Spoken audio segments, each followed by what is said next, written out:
A very good afternoon to all my beautiful viewers sitting out there and watching Call for Care. आज हम call for care में बात करने वाले हैं पर्सनालिटी डिसऑर्डर इन वुमेन के बारे में। पर्सनालिटी डिसऑर्डर, जैसे कि नाम ही सजेस्ट कर रहा है, इसका मीनिंग कि ये एक साइकोलॉजिकल स्टेट ऑफ माइंड है। It's a kind of a disorder in the personality of a person, जिसमें वो एक ऐसे नेचर को ना जानते हुए भी अडॉप्ट कर लेता है जो एक्चुअली उसका नहीं होता। मैं जानती हूँ थोड़ा सा कंफ्यूज स्टेटमेंट है, लेकिन इसके बारे में और बातचीत करेंगे और पर्सनालिटी डिसऑर्डर कितनी तरह का होता है इसके बारे में भी बात करेंगे अपनी एक्सपर्ट के साथ। हमारे साथ हमारी एक्सपर्ट जो एक साइकोलॉजिस्ट है मौजूद है, Manisha Gill. Welcome to the show ma'am. Thank you. जैसे कि मैंने बात की कि एक ऐसे नेचर को एक पर्सन अडॉप्ट करता है इसमें जो उसका नहीं होता, लेकिन उसे नहीं पता कि ये नेचर मेरा नहीं है, वो उसे बिलीव करने लगता है कि ये नेचर उसी का है। तो इसके बारे में आप क्या कहेंगी कि पर्सनालिटी डिसऑर्डर एक्चुअली क्या होता है? ओके, पर्सनालिटी डिसऑर्डर एक एंड्योरिंग पैटर्न होता है of inner experience and behaviour, जो कि जो सोशल नॉर्म्स है इंडिविजुअल के, ओके, उनसे परे होता है। ओके, फॉर एग्जांपल अगर मैं कहूँ एंटी सोशल पर्सनालिटी डिसऑर्डर, तो normal living in a society you have to respect each other, exactly, but a person suffering from that will be deceitful, will disrespect others, will disrespect, violate other people's dignity, he can disregard the other people also, absolutely, okay, and will indulge in risk behaviors जिसमें ना खुद को risk है लेकिन दूसरे को भी risk है, झूठ बोलते हैं, ठीक है, चोरी करते हैं, so all these things will come to an anti personality disorder. Okay, ये तो हुआ एंटी सोशल डिसऑर्डर। हाँ, और कल्चरली क्या एक्सपेक्टेड है, दूसरों को रिस्पेक्ट किया जाए, प्रॉपर्टी, ह्यूमन बीइंग्स, एनिमल्स को रिस्पेक्ट किया जाए, लेकिन वो उसका बिल्कुल उल्टा करते हैं। So therefore it becomes a personality disorder, और ये बहुत सालों से चली आती है। ओके, बहुत सालों से जब आप एक चीज को अडॉप्ट करते हैं, वैसे भी कहते हैं कि किसी भी चीज को अपना नेचर बनाने के लिए हमें सिर्फ 21 दिन की जरूरत होती है। तो अगर 21 दिन नहीं, आपने कहा कि काफी सालों से ऐसा नेचर है, तो वो एक नेचर में बन जाता है कि आप ऐसा ही करने लगते हो और उसमें बिलीव करके चलने लगते हो। जैसे आपने कहा कि इंड्योरिंग पैटर्न को हम अपना लेते हैं। अगर हम बात करें इसके रीजंस की, तो इसके पीछे क्या कारण छुपे होते हैं जो एक इंसान ऐसा करने लगता है? जनरली कभी कभी ये जेनेटिक भी होता है, लेकिन जनरली कहते हैं कि सेक्सुअल अब्यूज और neglect as a child, okay, ignorance की वजह से भी, और नहीं, पेरेंट्स अगर निगलेक्ट कर रहे हो बच्चे को, तो एक निगलेक्टफुल बिहेवियर से बच्चे में सेल्फ इमेज की प्रॉब्लम आ जाती है, whether my parent loves me और डजंट लव मी। सो वो एक जैसे जैसे बड़ा होता है वो एक प्रॉब्लम उसके लिए दिमाग में उसके घर कर लेती है। और दूसरा, कभी कभी एनवायरनमेंट के साथ जो एक्सपीरियंसेस होते हैं उनकी वजह से भी हम कुछ लर्निंग्स लर्न कर लेते हैं जिसको हम इंटरनलाइज कर लेते हैं।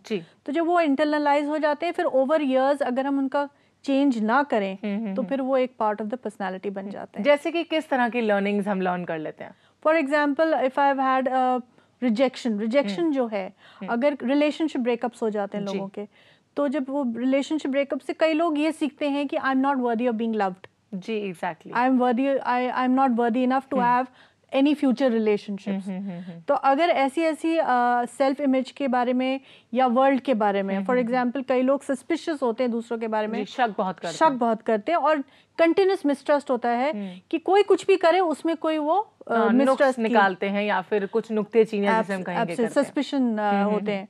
तो ऐसे लोग होते हैं because they learn sometimes from experiences. अगर हम बात करें फेलियर्स की, तो फेलियर्स इसमें कितना बड़ा रोल अदा करते हैं कि एक इंसान अगर जिंदगी में कई बार फेल हो जाता है किसी काम को करने में या सक्सेस अचीव करने में, तो क्या इसका भी असर दिमाग पर होने लगता है उसके? होता है। कई generally to deal with failures genetically, if you're a positive person, optimistic person, you are able to bounce back after a failure.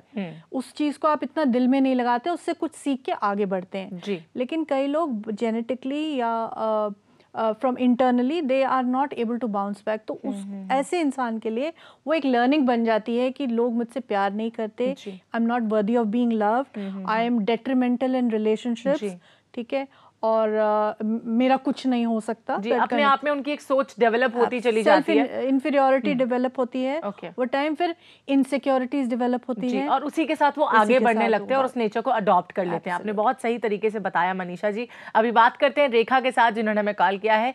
Very good afternoon रेखा, बताइए क्या पूछेंगे आप? Very good afternoon to both of you all.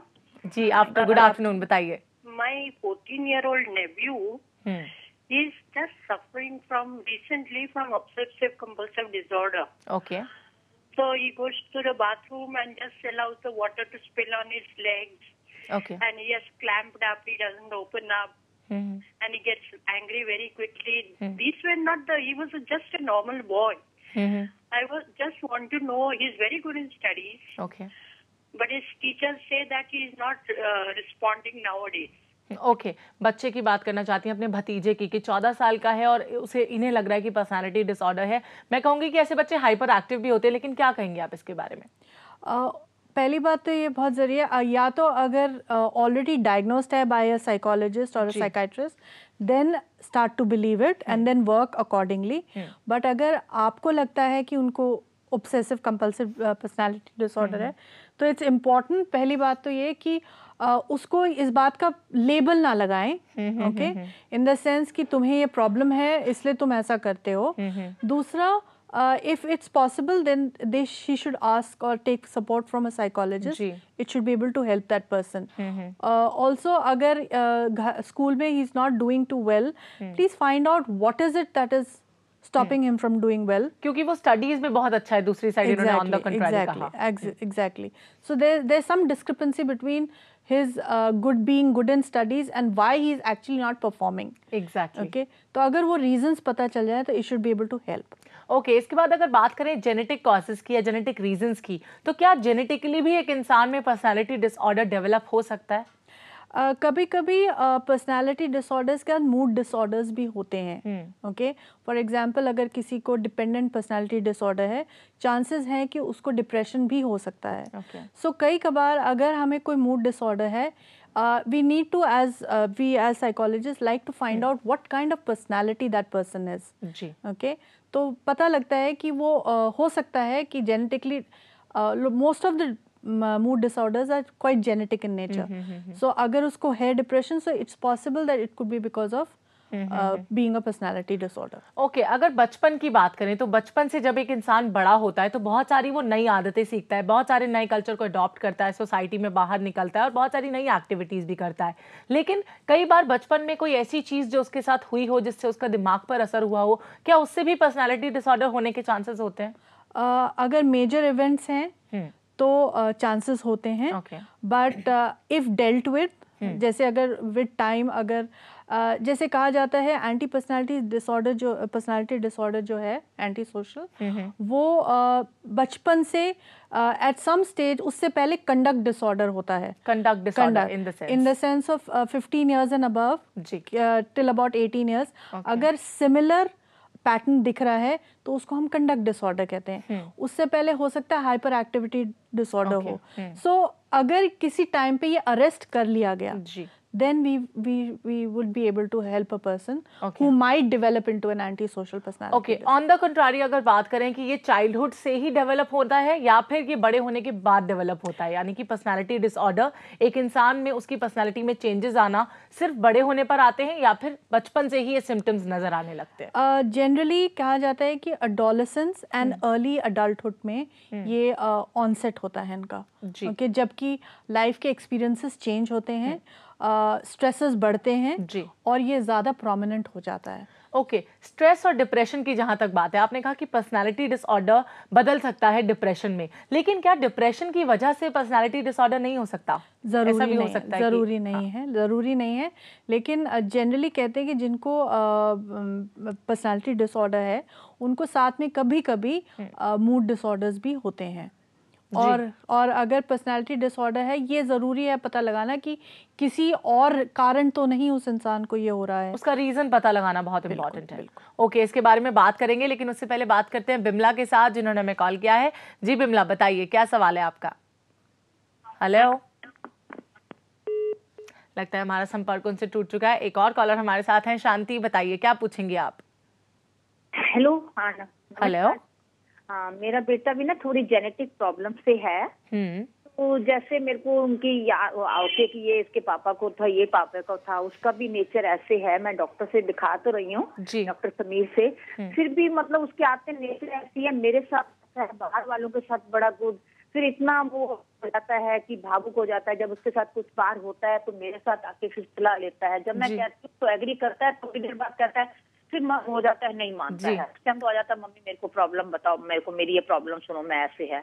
तो मेरे को उसके साथ बड़ा वो फेस करना पड़ रहा है। नहीं तो 26 ईयर्स का है, ओके, तो फ्री नहीं रह सकता, जैसे मेरे पर ही डिपेंड है, उसके कारण मैं टेंशन में रह रही हूँ, जब कब तक मेरे साथ ये हर मतलब। ओके शांति जी, आप बिल्कुल टेंशन मत लीजिए, बिकॉज आपका ये मसला यहीं पर सॉल्व होगा, लेकिन आपको इसके लिए थोड़ा सा इंतजार करना होगा, बिकॉज हमारे शो में वक्त हो गया एक छोटा सा ब्रेक लेने का। आप कहीं मत जाइए, देखते रहिए कॉल फॉर केयर।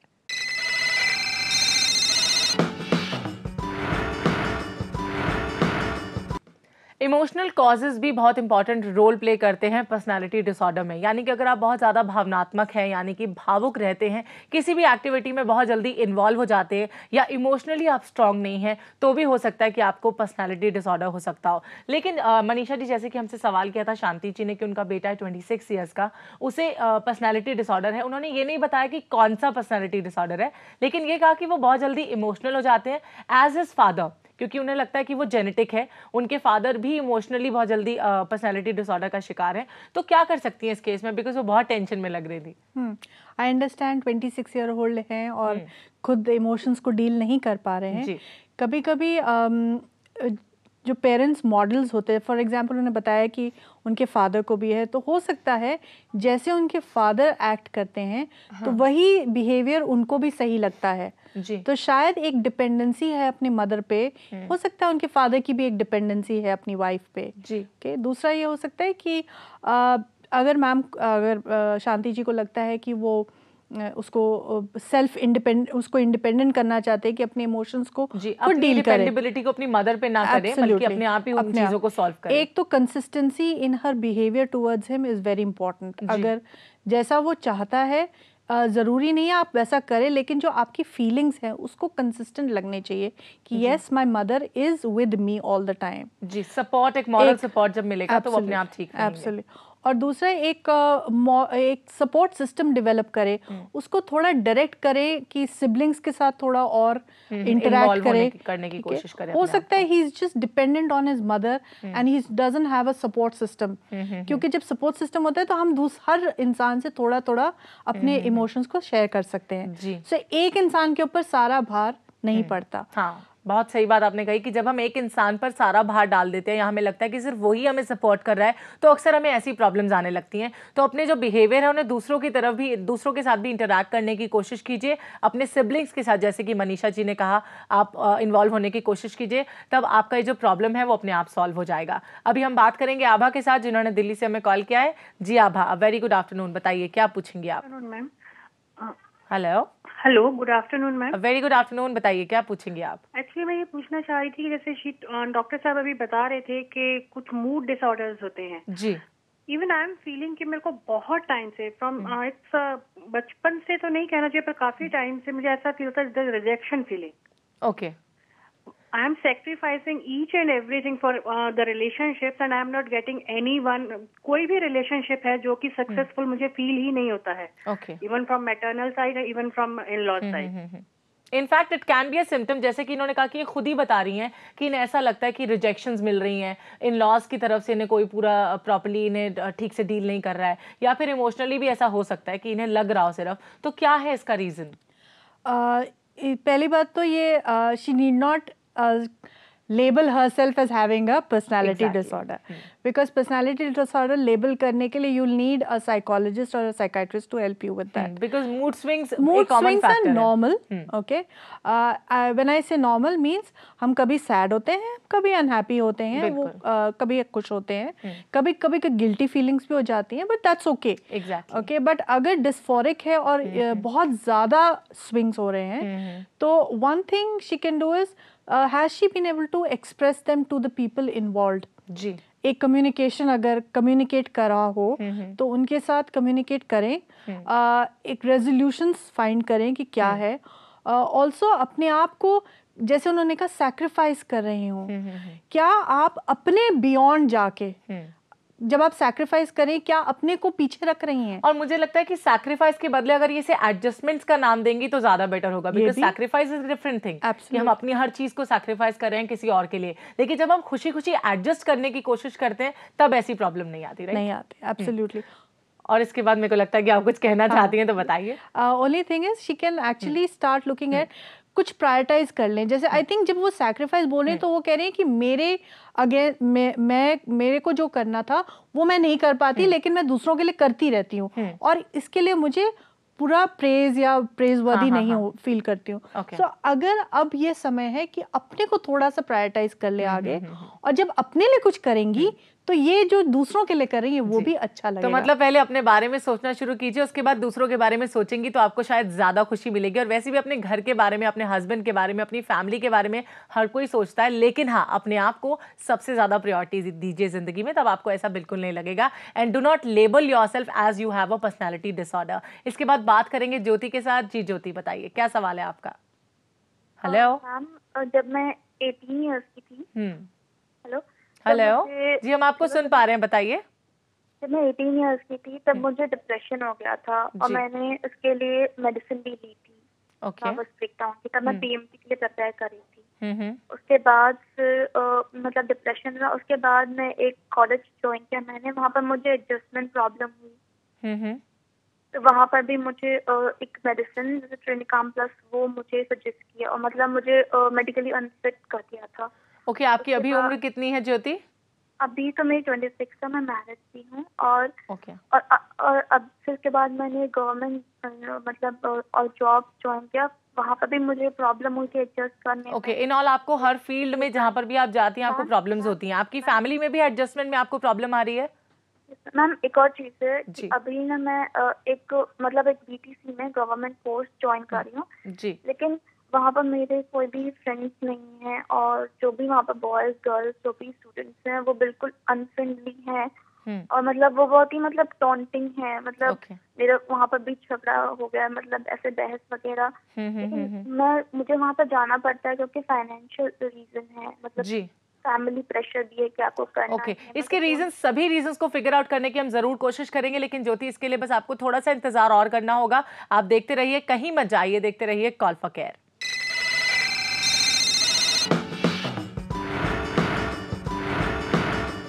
डिप्रेशन के बारे में अगर मैं बात करूं तो depression is all about what you think. मतलब जिस तरह से आप सोचते हैं उसी तरह से आपकी सोच डेवलप होने लगती है। और अगर आप बहुत ज़्यादा डिप्रेस्ड मूड में रहते हैं या स्ट्रेस्ड आउट रहते हैं तो भी हो सकता है कि काफ़ी सारी बीमारियां आपके घर में एंटर कर ले। और उन्हीं में से एक होती है पर्सनैलिटी डिसऑर्डर, जिसके बारे में शायद आपको जानकारी नहीं होती, लेकिन जो आसपास के आपके लोग हैं, जो आपके आसपास के एनवायरनमेंट में रहते हैं, उनको बहुत जल्दी पता चल जाता है कि आप किस तरह के पर्सनैलिटी डिसऑर्डर के शिकार हैं। तो बहुत ज़रूरी है कि अपनी लाइफ से डिप्रेशन को आप काफ़ी हद तक दूर रखें। ब्रेक में जाने से पहले हमसे सवाल किया था ज्योति ने, जो इसी से रिलेटेड था, कि from 18 years she was suffering from depression. As she said कि वो डिप्रेशन की शिकार थी। उसके बाद उन्होंने कॉलेज में एडमिशन लिया, तब उनके कोई फ्रेंड्स नहीं बने, गवर्नमेंट जॉब उनकी लग गई, तब भी कोई उनसे फ्रेंडली नहीं हुआ। और उनका जो बिहेवियर है, मुझे लगता है कि दूसरों की तरफ अनफ्रेंडली है, तब भी दूसरों का बिहेवियर उनकी तरफ अनफ्रेंडली है। और अभी वो मैरिड है, लेकिन एडजस्टमेंट में थोड़ी प्रॉब्लम्स आ सकती हैं उन्हें, वो कह रही थी जैसे कि। तो क्या सॉल्यूशन है इसका? अगर उनको डिप्रेशन रहा है तो उन्होंने ये भी कहा है कि उन्होंने मेडिकेशन ली है। Generally depression can be dealt with changing the way you think. Okay, अगर आप अपने बारे में नेगेटिव, अपने वर्ल्ड के सराउंडिंग के बारे में नेगेटिव और अपने फ्यूचर के बारे में नेगेटिव सोचेंगे, okay, then there is a chance that you will feel hopeless, helpless, worthless. So कहीं पे she needs to go ahead. अगर फ्रेंड्स नहीं अपनी तरफ आ रहे हैं तो आप एक मूव करिए जी, अपनी तरफ से आप पहला कदम रखें। ये नहीं सोचना कि वो मेरे बारे में क्या सोचेंगे क्या नहीं, ये सोचना कि मेरे फ्रेंड्स हैं या मैं इनसे फ्रेंडशिप करना चाहती हूँ and I want to be more happy in life. Even in your personal relationships अगर एडजस्टमेंट इश्यूज हो रहे हैं तो एक कम्युनिकेशन का बहुत ज़रूरी है। Generally people with depression like to isolate themselves जी, अकेले रहना पसंद करते हैं क्योंकि उनकी सेल्फ इमेज जो है वो बहुत लो होती है जी, सेल्फ एस्टीम, सेल्फ इमेज। तो अगर आपने ये सोच के रखा है कि मैं अच्छी नहीं हूँ, आई am not good enough and things like दो, कॉम्पिटेंट नहीं हो, तो obviously you will hold yourself back from interacting with people. Exactly, और इसका सीधा असर आपके वर्क पर पड़ता है, आपकी वर्क प्लेस पर। एब्सोल्युटली राइट, बहुत सही बात कही कि इससे आपका कॉन्फिडेंस भी लो हो सकता है और हो सकता है कि आगे चलकर इसका सीधा असर आपके काम पर, आपकी फैमिली पर, आपकी सोशल लाइफ पर पड़ सके, क्योंकि पर्सनैलिटी डिसऑर्डर नेगेटिवली इफेक्ट करता है इन तीनों चीजों को आपकी जिंदगी में। अभी बात करते हैं आकाश के साथ। जी आकाश, बताइए क्या सवाल है आपका? हेलो हेलो, हमको ये जानना है कि मेरा भाई 18 साल का है हेलो भैया मेरा भाई 18 साल का है, वो मतलब बात करते करते झगड़ा करने लगता है। ओके। इमोशनल हो जाता है। ओके। कभी कभी होते हैं या हमेशा ऐसा करते हैं? हेलो हेलो, अपने टेलीविजन सेट का वॉल्यूम प्लीज कम कर लीजिए, उसके बाद हमें ये बताइए कि वो कभी कभी ऐसा करते हैं कि बात करते करते गुस्सा हो जाते हैं, इमोशनल हो जाते हैं, या हमेशा से उनका रूटीन नेचर है ये? हमें मैम लगता है हमारा संपर्क इनसे टूट चुका है। हेलो, लगता है हमारा संपर्क इनसे टूट चुका है। तो ये कहना चाह रहे हैं कि इनके भाई हैं 18 इयर्स के, वो कभी कभी बात करते वक्त गुस्सा हो जाते हैं या इमोशनल हो जाते हैं बहुत जल्दी, तो क्या कर सकते हैं इसके लिए? कभी कुछ पर्सनालिटी डिसऑर्डर्स में अगर है तो उसमें इम्पल्स कंट्रोल की प्रॉब्लम होती है कि वो कोई इमोशंस अपने हाथ आपे से बाहर हो जाते हैं। तो एक तो उनको अगर ही और दूसरा ये है कि जो इमोशंस होते हैं, पहली बात तो उनको मैनेज करना सिखाना पड़ेगा उनको कि किस तरह रिलैक्सेशन टेक्निक्स अपना सकते हैं, किस तरह वो सोचते हैं, शायद कुछ सोचते हैं जिसकी वजह से उनको एकदम से नेगेटिव फीलिंग होती है और वो गुस्सा हो जाते हैं। और समटाइम्स जो आसपास के लोग हैं वो इस बिहेवियर को एनकरेज करने लगते हैं। फॉर एग्जांपल, अगर किसी ने गुस्सा किया, ठीक है, आपको उस इंसान को अटेंशन की जरूरत है, तो वो गुस्सा हुआ, लोगों ने उसको अटेंशन दी फट से कि नहीं नहीं इट्स ओके ओके। सो जैसे ही वो अटेंशन मिलती है तो उसको अच्छा लगता है, हाँ मुझे अटेंशन मिली है। तो हो सकता है कि ये जो नेगेटिव बिहेवियर है, जो इतना गुस्सा उनका पनप रहा है, या तो वो पनप रहा है अंदर से किसी रीजन की वजह से, या वो री इन्फोर्स हो रहा है एनवायरनमेंट से, स्पेशली फैमिली मेंबर्स या बहुत इंपॉर्टेंट लोग। सो इन चीजों को अगर थोड़ा सा कर्ब किया जाए या मैनेज किया जाए तो जरूर कंट्रोल पाया जा सकता है। मनीषा जी, आप यहाँ पर आई, इसके लिए आपका बहुत बहुत शुक्रिया।